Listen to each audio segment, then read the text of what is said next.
Guarantee দেবে, আমি নবী তাকে জান্নাতের গ্যারান্টি দেব। মুহাম্মদ সাল্লাল্লাহু আলাইহি ওয়াসাল্লাম বলছেন, যে ব্যক্তি লজ্জার স্থানের গ্যারান্টি দেবে, আমি নবী তাকে জান্নাতের গ্যারান্টি দিলাম। মুহাম্মদ সাল্লাল্লাহু আলাইহি ওয়াসাল্লাম বলেছেন, কেউ যদি বলে আলহামদুলিল্লাহ 100 বার যদি বলে, লা ইলাহা ইল্লাহু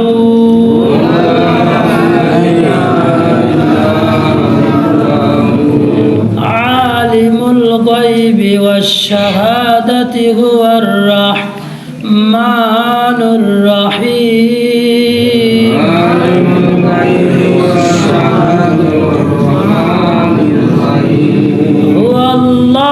হুয়াল্লাহুল্লাযী লা ইলাহা ইল্লা হু,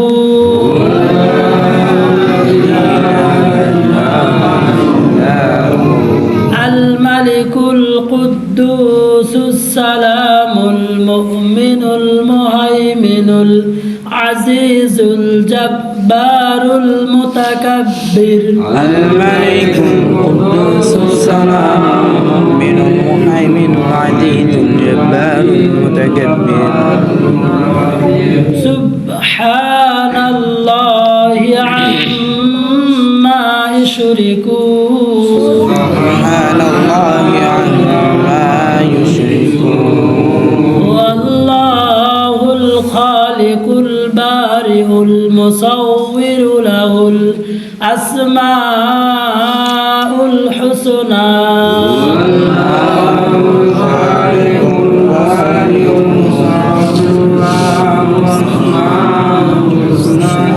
ইউসাব্বিহু লাহু মা ফিস সামাওয়াতি ওয়াল আরদ, ইউসাব্বিহু লাহু মা ফিস সামাওয়াতি ওয়াল আরদ, ওয়া হুয়াল আজিজুল হাকীম।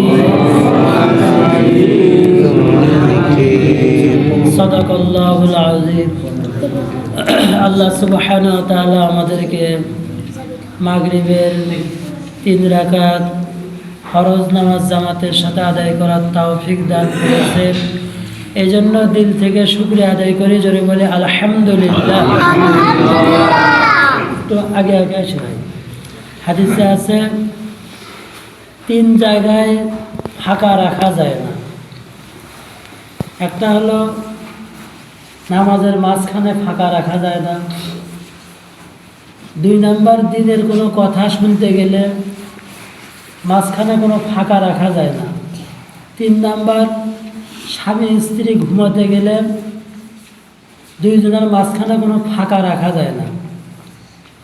যদি আমরা ফাঁকা রাখি, স্বামীকে মাঝে মাঝে শয়তান ধোঁকা দেয়, এটা কোনো বউ হলো, এত শালি কত ভালো, আর বউ বলে এটা কোনো স্বামী হলো, দেওয়ার কত ভালো, বলবেন না নাউজুবিল্লাহ। এই জন্য হাদিসের প্রতিটি কথা মানার মধ্যে বরকত দান করেছে কে? আল্লাহ। প্রত্যেকটা কথা বৈজ্ঞানিকেরা রিসার্চ করে বলে যে নবীজির কোনো একটা কথার মধ্যে চুল পরিমাণ ভুল কেউ বের করতে পারবে না। বলেন আলহামদুলিল্লাহ। মুহাম্মদ সাল্লাল্লাহু আলাইহি সাল্লাম বলেছেন, আল্লাহর পক্ষ থেকে মানুষের কাছে 3টা সঞ্চিত সম্পদ আছে। মুহাম্মদ সাল্লাল্লাহু আলাইহি সাল্লাম বলেছেন, আল্লাহর পক্ষ থেকে মানুষের কাছে কয়টা সঞ্চিত সম্পদ আছে? 3টা। এখন আমরা একটু ভাবি যে ওই সঞ্চিত সম্পদটা আমার কাছে আছে কিনা। যদি না থাকে তাহলে আল্লাহর কাছে চাইয়া নিতে হবে, আল্লাহর কাছে চেয়ে নিতে হবে। মুহাম্মদ সাল্লাল্লাহু আলাইহি সাল্লাম বলছেন, ওই জিহ্বা হলো সঞ্চিত সম্পদ। আল্লাহর পক্ষ থেকে ওই জিহ্বা হলো সঞ্চিত সম্পদ, যে জিহ্বা নিয়মিত বলে সুবহানাল্লাহ, আলহামদুলিল্লাহ, আল্লাহু আকবার। আমার জিহ্বা এরকম বলে কিনা? আমি যাচ্ছি হাট ফুলবাড়ি, আমি কিন্তু যাইতেছি, যে জিকির করে সেও হাট ফুলবাড়ি যাবে, যে জিকির করে না সেও যাবে। মাঠে কাজ করতেছি, হাতে করবে হাতের কাজ, আর জবান করবে আল্লাহর কাজ। আমি ফেলে দেওয়ার সময়টাকেও আল্লাহ দিতে রাজি নই। হুজুর ফেলে দেওয়ার সময় কোনটা? আমি বগুড়ার উদ্দেশ্যে বের হয়েছি, আমার আধা ঘন্টা বা 1 ঘন্টা সময় লাগতেছে। এই সময়টা কিন্তু জিকির করলেও আমি বগুড়া যাব, না জিকির করলেও আমি, এই সময়টা আমার ফেলে দেওয়ার সময়। এই ফেলে দেওয়ার সময়টাকেও আমরা আল্লাহ দিতে রাজি নই। অথচ আল্লাহর দেওয়া জান, আল্লাহর দেওয়াই মাল, আল্লাহর দেওয়াই সময়। কথা বলেন ঠিক কিনা? আল্লাহ সুবহানাহু ওয়া তাআলা নবীজি বলতেছেন, কেউ যদি বলে সুবহানাল্লাহ 100 বার, নবীজি বলেন তার আমল নামায় আল্লাহ পাক 100 গোলাম আজাদ করিলে যতগুলো সব, ততগুলো তার আমল নামায় দান করে দেয়। সুবহানাল্লাহ। এক জায়গাতে হলে আমরা গল্প করি, কিন্তু মুহাম্মদ সাল্লাল্লাহু আলাইহি ওয়াসাল্লাম বলছেন মান সমাতা নাজাত, যে চুপ থাকলো সে নাজাত পেল। আল্লাহ সুবহানাল্লাহ। মুহাম্মদ সাল্লাল্লাহু আলাইহি ওয়াসাল্লাম বলছেন মান ইয়াদমান আলী মা বাইনা লিহইয়াইহি আমা বাইনা রিদমাইহি আদমান লাহুল জান্নাহ, যে জবানের হেফাজতের, নবীজি বলেছেন 100 ঘোড়া আল্লাহ রাস্তায় দান করিলে যতগুলো সওয়াব, তার আমলনামায় আল্লাহ পাক ততগুলো সওয়াব দান করেন। সুবহানাল্লাহ। কেউ যদি বলে আল্লাহু আকবার, কেউ যদি বলে 100 বার, নবীজি বলেছেন আল্লাহ পাক তার আমলনামায় 100 উট কোরবানি করলে যতগুলো সওয়াব, আল্লাহ পাক তার আমলনামায় ততগুলো সওয়াব দান করে দেয়। সুবহানাল্লাহ। এই দাওয়াত প্রতিটা মানুষের কাছে আমরা পৌঁছিয়ে দেব, বলেন ইনশাআল্লাহ। যে সুবহানাল্লাহ বললে 100 গোলাম আজাদ করার সওয়াব, আলহামদুলিল্লাহ বললে 100 ঘোড়া দান করার সওয়াব, আল্লাহু আকবার বললে 100 উট কুরবানির সওয়াব। আমি হাটে যাচ্ছি ভাই, আমি তো হাদিস কোরআন জানি না, তবে শুনেছি এই সুবহানাল্লাহ বললে আল্লাহ এই সওয়াব দেয়, আলহামদুলিল্লাহ বললে আল্লাহ পাক ঘোড়া দান করার সওয়াব দেয়, আল্লাহু আকবার বললে কিসের সওয়াব দেয়? উট কুরবানির সওয়াব দেয়। দাওয়াত দেব তো ইনশাআল্লাহ। কোন একটা ব্যক্তি যদি আপনার এই দাওয়াতের কথা শুনে একদিনও সুবহানাল্লাহ বলে, এটা আপনার নাজাতের ওসিলা হয়ে যাবে। মুহাম্মদ সাল্লাল্লাহু আলাইহি সাল্লাম বলেছে বাল্লিগু আন্নি ওয়ালাউ আয়া, একটা আয়াত জানা থাকিলেও অপরকে পৌঁছিয়ে দাও। একটা কথাও যদি তোমার জানা থাকে, তুমি এটাই তোমার দিনী ভাইয়ের কাছে পৌঁছিয়ে দাও, এটাই তোমার নাজাতের ওসিলা হয়ে যাবে। বলেন সুবহানাল্লাহ। মুহাম্মদ সাল্লাল্লাহু আলাইহি সাল্লাম বলেছেন, আমি যখন দাওয়াতি কাজ শুরু করলাম, কাফেররা আমাকে বলল, মুহাম্মদ যদি তুমি নারী চাও নারী দেব, টাকা চাইলে টাকা দেব, বাড়ি চাইলে বাড়ি দেব, সত্য একটা দাওয়াতি কাজ ছাড়তে হবে। বলেন না নাউজুবিল্লাহ। নবীজি বললেন, ও কাফেররা শোনো, আমার এক হাতে যদি সূর্য দাও, আর এক হাতে যদি চাঁদ দাও, যেটা দেওয়া সম্ভব সেটা যদি দাও, আর যেটা দেওয়া সম্ভব নয় সেটাও যদি আমাকে দাও, তবুও আমি দাওয়াতি কাজ ছাড়বো না। আল্লাহ সুবহানাল্লাহ। আমরা তো ছেড়ে দিয়েছি, দাওয়াতি কাজ ছেড়ে দিয়েছি, দাওয়াতি কাজ করতেই হবে। বলেন ইনশাআল্লাহ। মুহাম্মদ সাল্লাল্লাহু আলাইহি সাল্লাম বলেছেন, যে দাওয়াতি কাজের জন্য বের হয়, ভাই বিরক্ত হচ্ছে কি? নবীজি বলেছেন দাওয়াতি কাজের জন্য যে বের হয়, তার জন্য গর্তের পিপিলিকা থেকে শুরু করে নিয়ে ওই সমুদ্রের মাছ পর্যন্ত তার জন্য দোয়া মাগফিরাত করতে থাকে। এই যে আমরা মাগরিব পরে এখানে সূরা হাশরের 3টি আয়াতে কারিমা পাঠ করেছি, মুহাম্মদ সাল্লাল্লাহু আলাইহি সাল্লাম বলেছেন এক একটা ব্যক্তির জন্য ৭০,০০০ করে ফেরেশতা আল্লাহর কাছে দোয়া করতেছে। ফেরেশতারা মাসুম, তারা আমাদের জন্য দোয়া করতেছে। মুহাম্মদ সাল্লাল্লাহু আলাইহি সাল্লাম বলছেন, দাওয়াতি কাজের জন্য যে বের হবে, রাস্তায় যখন সে বের হলো, আমি যখন বের হব ভাই, যাকে সামনে পাবো আমি তাকেই দাওয়াত দেব। আমার নামাজ কবুল হতেও পারে, নাও হতে পারে, কিন্তু যাকে আমি দাওয়াত দেব সে মরা পর্যন্ত যত নামাজ পড়বে তত নামাজের সব আল্লাহ আমাকে দান করে দেবে। সুবহানাল্লাহ। মোহাম্মদ সাল্লাল্লাহু আলাইহি সাল্লাম বলেছেন, এই দাওয়াতি কাজ করতে যা এই রাস্তার যে ধুলোবালু যদি আমার এই শরীরের সাথে পশমের সাথে লাগে, নবীজি বলেছেন এই ধুলোবালুর সাথে আর জাহান্নামের আগুনের সাথে স্পর্শ হবে না। সুবহানাল্লাহ। তার মানে যে লোকটা দাওয়াতি কাজ করে এই লোকটা হলো জান্নাতি। কিয়ামতের মাঠ যেদিন কায়েম হবে, হাসরের মাঠ যেদিন কায়েম হবে, সেদিন নবীদের একটা কাতার হবে, আর সেই কাতারে হযরতে ওমর রাদিয়াল্লাহু আনহু দাঁড়ায়া যাবে। পেছন থেকে হযরত সুলাইমান আলাইহিস সালাম এরকম তার কাঁধের উপর হাত দেবে আর বলবে, আপনি কি নবী? হযরত ওমর রাদিয়াল্লাহু আনহু বলবেন, আমি নবীও না রাসূলও না। তাহলে তুমি নবীর কাতারে কেন? বলবে, আমি দাওয়াতি কাজ করেছি, এই জন্য আল্লাহ আমাকে নবীদের কাতারে দাঁড় করেছে। আল্লাহ পাকের কাছে সেদিন সুলাইমান ডাক দিয়ে বলবে, আল্লাহ আমাকে যদি সুলাইমান নবী না বানায়া আপনি আখিরি জামানার উম্মত বানাতেন, ওমর যে কাতারে দাঁড় হচ্ছে আমিও সেই কাতারে শামিল হতে পারতাম।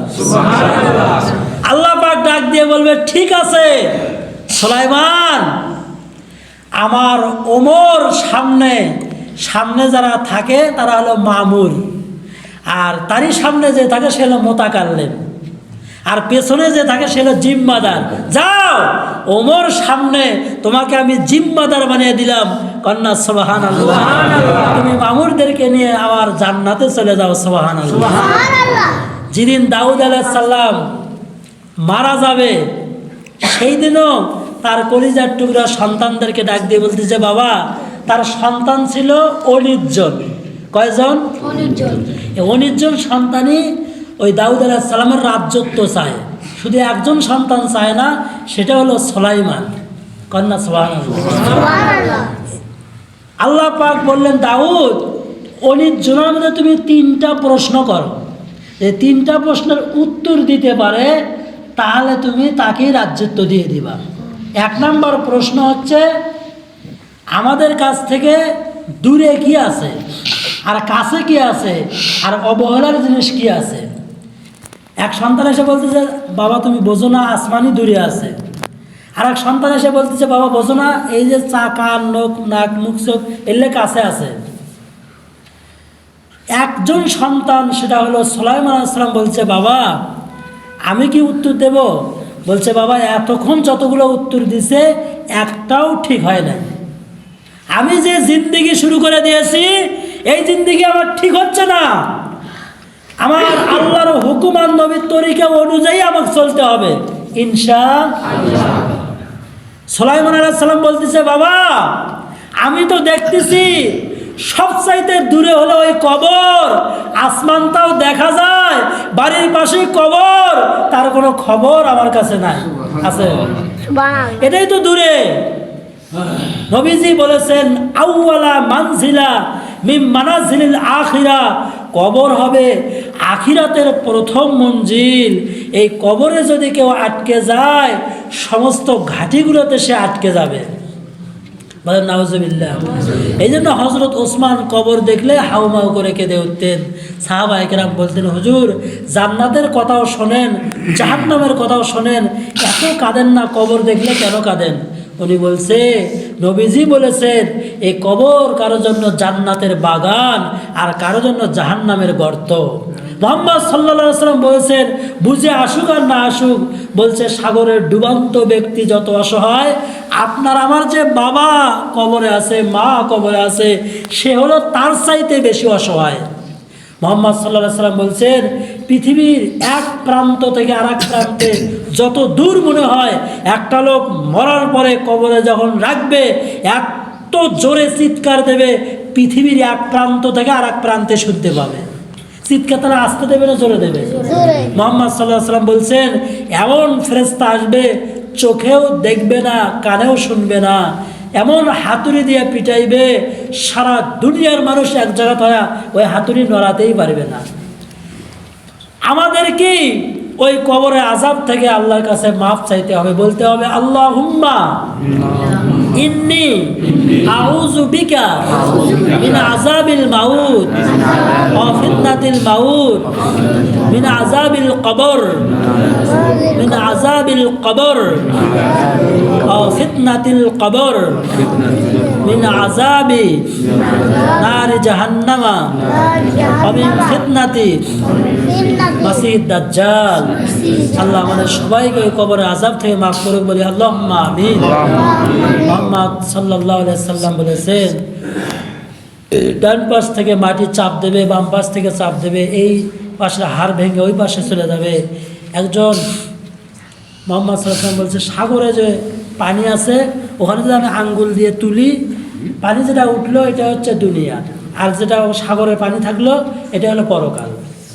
মাওলানা রুমি রহমাতুল্লাহ আলাইহি বলছেন, সারা দুনিয়া ভর্তি যদি একটা গোডাউন বানানো যায় আর সেখানে যদি সরিষা দিয়ে ভরে দেওয়া যায়, আর একটা কবিতলকে যদি বলা যায় আজকে একটা খাবা 500 বছর পরে আর একটা খাবা, বলছে তাও একদিন না একদিন এই সরিষা শেষ হয়ে যাবে। কিন্তু দোস্ত, আপনার আমার সামনে যে পরকাল, আখিরাত, কবর, তার শুরু হবে, কোনোদিন শেষ হবে না। আল্লাহ পাক বলছেন, ওমান আহসানু মিম্মান দাআ ইলাল্লাহি ওয়া আমিলা সালিহাও ওয়া ক্বালা ইন্নানি মিনাল মুসলিমিন। ওই ব্যক্তির কথার চাইতে আর কার কথা উত্তম হতে পারে যে মানুষকে আমি আল্লাহর দিকে ডাকে, সুবহানাল্লাহ, এবং বলে ওয়া ক্বালা ইন্নানি মিনাল মুসলিমিন, সে একজন বলে আমি মুসলমানদের অন্তর্ভুক্ত। আল্লাহ পাক নিজে বলছেন 4 নম্বর পারা 2 নম্বর পৃষ্ঠা সূরা আলে ইমরান, ইয়া আইয়ুহাল্লাযীনা আমানুত্তাকুল্লাহ, হে ঈমানদারগণ আমাকে ভয় করো, হাক্কা তুকাতিহি ওয়া লা তামুতুন্না ইল্লা ওয়া আনতুম মুসলিমুন। খবরদার, ঘোষণাকার, খবরদার, খবরদার, মুসলমান না হয়ে কেউ মরিও না। আমাদেরকে মুসলমান হতে হবে এবং পাকা মুসলমান হতে হবে। মুহাম্মদ সাল্লাল্লাহু আলাইহি ওয়াসাল্লাম বলছেন যে 2 নম্বর হলো ওই অন্তর সঞ্চিত সম্পদ, যে অন্তর অল্পতেই খুশি হয়। যা কিছু আছে আলহামদুলিল্লাহ, যা দিয়েছে আলহামদুলিল্লাহ, কম হয়েছে আলহামদুলিল্লাহ, বেশি হয়েছে তাও আলহামদুলিল্লাহ। 3 নম্বর হলো ওই স্ত্রী সঞ্চিত সম্পদ, যে স্ত্রী নিয়মিত স্বামীকে দিনের কাজে সহযোগিতা করে। ওইরকম স্ত্রী আমাদেরকে আল্লাহ দান করুক, বলে আল্লাহুম্মা আমিন। বলছিলাম সুলাইমান আলাইহিস সালাম দ্বিতীয় প্রশ্নের উত্তর দিল, বলল যে বাবা, মউত, মৃত্যু হলো সবচাইতে কাছে। নবীজি বলেছেন, সাহাবারা মৃত্যুকে কত কাছে মনে করো? সাহাবারা বললেন, হুজুর ফজর পড়েছি, জোহর হাতে পড়তে নাও পারি। বলে শোনো, ফজর থেকে জোহর অনেক দূর, কিন্তু মৃত্যু এত কাছে, ডান দিকে সালাম ফিরেছি, বাম দিকে ফিরানোর পূর্বেই মালাকুল মউত হাজির হতে পারে। কথা বলেন ঠিক কিনা? ঠিক। এই জন্য মৃত্যু হলো কাছে। বলছে অবহেলার পাত্র কি? বলে ওই যে নদী শুকে গেলে হয় সর, মানুষ পড়ে গেলে হয় পর। কথা বলেন ঠিক কিনা? আপনি আমি এখন সুস্থ আছি, সবাই আমাদেরকে সম্মান করতেছে, ভালোবাসতেছে। যেদিন আমি বিছানায় পড়ে যাব, সেদিন সবাই আমাকে অবহেলা করা শুরু করে দেবে। এমনও হতে পারে আপনি শুয়ে থাকবেন, আর ওই শুয়ে থাকা অবস্থায় খানা চাইবেন, আপনার ছেলের বউ খানা দিতেও একটু ইস্তমিস্ত করবে, কেমন কেমন করবে। জিজ্ঞাসা করলাম, আপনার শ্বশুরের বাড়িতে আপনি থাকেন, আপনার শ্বশুরের বাড়িতে আপনি চলাফেরা করতেছেন, তার দেওয়া জায়গা ভোগ করতেছেন, তার দেওয়া জমি ভোগ করতেছেন, তার খানা দিতে সমস্যা কি? হুজুর চুপ করেন, এই বুড়োর এগুলো পায়খানা সাফ করে কিনা? সেই জন্য আমরা খানা কম দেই, পায়খানা করে কম। কথা বলেন ঠিক কিনা? করোনা রোগের মধ্যে কত মানুষ চলে গেল, আপনি আমি চলে গেলাম না কেন? রহমানের দয়া। আপনি একসাথে প্রাইমারি স্কুলে পড়লেন, কত ভাই চলে গেল, আপনি এখনো জাননি কেন? দয়াটা হলো কার? আল্লাহর। এখনো আমি এরকম মসজিদে আসতে পারি কেন? এটা হচ্ছে আল্লাহর দয়া। এখনো সেজদা করতে পারি কেন? এটা হলো আল্লাহর দয়া। এখনো নিঃশ্বাস নিতে পারতেছি কেন? এটা হলো কার দয়া? কত মানুষের জিহ্বা আছে দোস্ত, কথা বলতে পারে না। কত মানুষের চক্ষু আছে কিন্তু দেখতে পারে না। কত মানুষের কান আছে কিন্তু শ্রবণ করতে পারে না। আল্লাহ আপনার কান সুস্থ করে দিল, এরকম চক্ষু দেখার শক্তি আল্লাহ পাক দান করে দিল, হায়াত মূল্যবান আল্লাহ পাক দান করে দিল। সেই মাবুদের আমরা কতটুকু শুকরিয়া আদায় করিতেছি। মুহাম্মদ সাল্লাল্লাহু আলাইহি সাল্লাম এমন কোনো রাত নাই যে রাতে উনি সারা রাত নামাজ পড়ে নাই, এমন কোনো দিন নাই যেদিন উনি দাওয়াতি কাজ করে নাই। আমাদের একটা আশার সিরিয়াল আছে, যাওয়ার কোনো সিরিয়াল নাই, এই নিঃশ্বাসের কোনো বিশ্বাস নাই। বিশ্বাস করেন এখান থেকে উঠতে পারবো তার কোনো গ্যারান্টি নেই। গতকাল মাগরিবের নামাজের আগে, আসরের নামাজের আগে আগে আমরা একটা জানাজার নামাজে হাজির হয়েছি। ওই যিনি মারা গেছে উনি একটা সন্তান প্রসব করেছে, সন্তান এখনও সুস্থ, অথচ উনি সন্তান প্রসব করার পরপরই নিঃশ্বাসটা বন্ধ হয়ে গেছে। ওনার বাবা কান্না করতেছে, মা কান্না করতেছে, স্বামী কান্না করতেছে, কিন্তু দোস্ত যখন হায়াতের এই জিন্দেগি শেষ হয়ে যায় তখন তাকে কেউ আটকাতে পারে না। আপনার আমার হয়তোবা এই বৈঠকটাই শেষ বৈঠক হতে পারে, এই মসজিদে আসাটাই আমার জীবনের শেষ আশা হতে পারে। এই জন্য আমরা এখান থেকে একটা নিয়ত করব, আমাদের সামনে যেহেতু পবিত্র মাহে রমজান মাস, কি বলে এই মাহে রমজান মাসে এখন আমি একবার সুবহানাল্লাহ বললে যতগুলো সওয়াব, ৭০ বার বললে যতগুলো সওয়াব, রমজানের যখন চাঁদ উঠবে তখন একবার বললেই ততগুলো সওয়াব। এই জন্য সামনে মাহে রমজান মাস, এখন থেকে আমাকে একটা ইবাদতের একটা প্রস্তুতি নিতে হবে যে আমি কি করলাম, কি করার কথা ছিল, খাইতেছি কার আর গাইতেছি কার। মূলত গাওয়ার কথা ছিল আল্লাহর, কিন্তু গাইতেছি দুনিয়ার। দেখেন এই বাজারেতেই যে এরকম দাড়িপাল্লা করে, সে বারবার খালি দাড়িপাল্লা ওর গুণগান খালি ওঠেই, আবার যায় না ধানের শীষ করে, ওই সারাদিন খালি ওটাই জপতেছে। কিন্তু দোস্ত আপনি আমি যে আল্লাহর পাগল, আমরা আল্লাহ কয়বার জপতেছি। একটা ছেলে বাদাম বিক্রি করে, বারবার বলতেছে বাদাম বাদাম বাদাম বাদাম, হাত ধরে বললাম ভাই কয়বার করছিস, কয় বেচা হয় নাই যতক্ষণ বলি আমি ততক্ষণ, বিক্রি হয় নাই যতক্ষণ বলি আমি ততক্ষণ। ও যদি বিক্রি না হওয়া পর্যন্ত বাদাম বাদাম বলতে পারে, আমি কেন নিঃশ্বাস আছে যতদিন আমি আল্লাহ ডাকবো ততদিন। সুবহানাল্লাহ। ওই যে হাসপাতাল ওখানে হচ্ছে সিএনজি স্থানে একটা লোক একটা যাত্রীর জন্য বারবার বলতেছে বগুড়া বগুড়া বগুড়া বগুড়া, হাত ধরে বললো ভাই আপনি কয়বার বলছেন, বলছে যাত্রী হয় নাই যতক্ষণ বলতে থাকবো ততক্ষণ। ও যদি বলতে পারে বারবার বগুড়া বগুড়া, আমি কেন বারবার আল্লাহ আল্লাহ বলতে পারবো না? কথা বলেন ঠিক কিনা? এই জন্য আপনার আমার জিহ্বাটা আল্লাহ পাক দিচ্ছে। দেখেন কানের ডাক্তার পাওয়া যায়, নাকের ডাক্তার পাওয়া যায়, ব্রেনের ডাক্তার পাওয়া যায়, হার্টের ডাক্তার পাওয়া যায়, কথা বলেন ঠিক কিনা? কিন্তু জিহ্বাটার কোনো ডাক্তার নাই। জিহ্বাকে আল্লাহ সৃষ্টি করে বলছে যা তোকে আমি সুস্থ করে দিলাম, তুই গেলে আমাকে ডাকবি, আমাকে ডাকবি যত মরার পরে শান্তি পাবে তত। বলেন সুবহানাল্লাহ। এখানে আমি আল্লাহ ডাকবো কিছু কিছু, আর মরে গেলে আল্লাহ আমাকে দেবে সব কিছু। এখানে ডাকবো আমি আমার হায়াত অনুযায়ী, আল্লাহ আমাকে দেবে, আল্লাহ আছে যতদিন আমাকে শান্তি দেবে ততদিন। বলেন সুবহানাল্লাহ। আল্লাহ পাক আমাদের সবাইকে দিনের কাজ বেশি করে করার তৌফিক দান করুক। বলেন আল্লাহুম্মা আমিন। আমরা 3টে দিন হলেও আল্লাহ রাস্তায় সময় দেবো, বলেন ইনশাআল্লাহ। আর পবিত্র মাহে রমজান মাস সামনে, আমি সাহেব আসেন, যেহেতু আমাদের সামনে রমজান মাস, আমরা এখান থেকে মনে হয় জামাত উঠতে পারে। হ্যাঁ জামাত যেহেতু 40 দিনের জামাত ওঠে, ওই জামাতের সাথে আমরা সামিল হয়ে 40টা দিন আল্লাহ রাস্তায় সময় দিয়ে আসলাম, তাই না? তাতে করে আমার অনেক কিছু শেখা যাবে। এখানে আমি যখন সূরা হাসর পড়াতেছিলাম দেখলাম অনেকেই বলল যে আলিমুল গাইবি, কিন্তু আলিমুল গাইবি তো নাই, আছে হলো আলিমুল গাইবি, কিন্তু আমি বললাম গাইবি, তাহলে অশুদ্ধ হলো। আর অশুদ্ধ হলে সওয়াব হয় না, গুনাহ হয়। সবের জায়গা কী হয়? গুনাহ হয়। এই জন্য শুদ্ধ করার সময় হচ্ছে এটা। এখন যদি আমার ভুল ধরা পড়ে শুদ্ধ করা যাবে, কিন্তু মরার পরে ভুল ধরা পড়লে আসাও যাবে না, শুদ্ধ করাও যাবে না। আল্লাহ পাক আমাদের সবাইকে দিনের রাস্তায় সময় দেওয়ার তৌফিক দান করে বলি আল্লাহুম্মা আমিন।